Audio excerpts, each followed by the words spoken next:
Кәкен Көкенұлының рухына есіл ағаны есті ағаны еске алу. Байғонов Тоқан Қабдырахманұлы.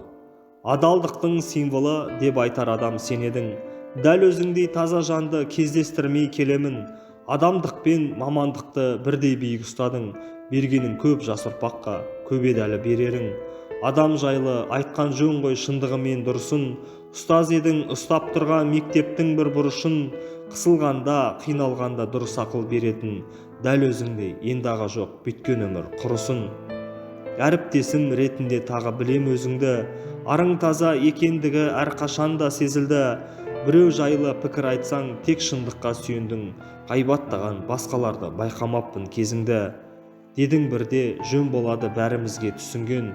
Тек ақиқат айырылмайды рухани күшіңнен. Алдау, арбау, жағымпаздық болмау керек қоғамда. Адамдарды бағалаймын тазалық үшін мен. Кездерің жоқ білеміз ғой ақиқаттан айналған. Сондықтан да құрмет етем тіпті кейде қаймығам. Сөзіңмен де ісіңмен де үлгі болдың бәріңе. Осы сенің өз артыңда қалдырған бір бай мұраң.